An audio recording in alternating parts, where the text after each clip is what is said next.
शिवजयंतीच्या निमित्तानं पुण्यामध्ये 45 फुटी शिवाजी महाराजांचा उभारला पुतळा उद्या उपमुख्यमंत्री एकनाथ शिंदेंच्या हस्ते होणार अनावरण।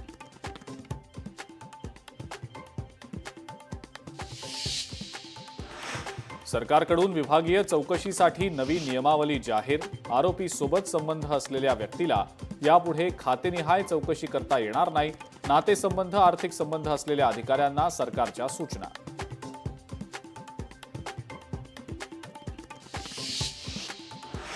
मिलिंद एकबोटेंना छत्रपती संभाजीनगर जिल्ह्यामध्ये जिल्हाबंदी।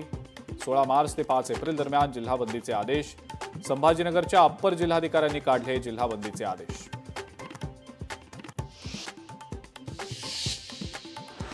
कोल्हापुरातल्या शाहूवाडीत मुसळधार पाऊस। अवकाळी पावसाची दमदार हजेरी। विजांच्या कडकडाटासह पाऊस। उष्णतेनं हैराण नागरिकांना दिलासा।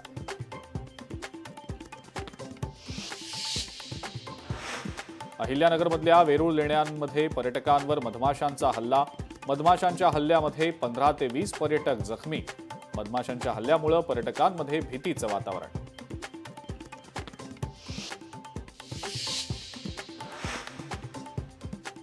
चंद्रपूरमधल्या तलावात बुडून 5 युवकांचा दुर्दैवी मृत्यू। पोहण्याच्या मोहापायी युवकांनी गमावला जीव। घटनेची माहिती मिळताच पोलीस दाखल।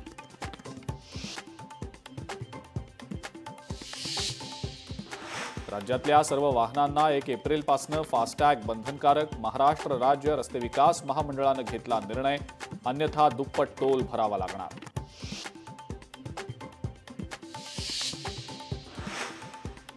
शिरूर कासारमध्ये वनविभाग ॲक्शन मोडवर। सतीश भोसलेनं बांधलेल्या अनधिकृत घराच्या जागेवर चर खोदले। सतीश भोसलेचं घर पाडल्यानंतर वनविभागाची कारवाई।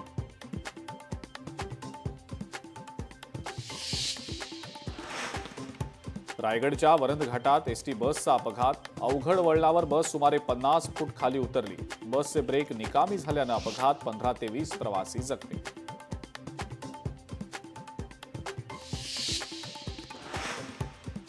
डोंबिवलीमध्ये रंगपंचमीच्या दिवशी 2 गटात राडा।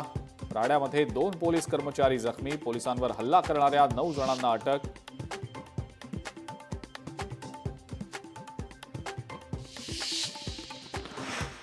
नंदुरबारमध्ये बिबट्याची दहशत। बिबट्याच्या हल्ल्यात 47 वर्षीय महिलेचा मृत्यू। घटनेमुळे गावात भीतीचं वातावरण।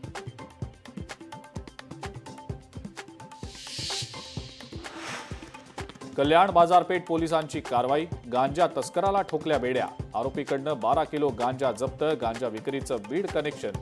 पोलीस तपास सुरू।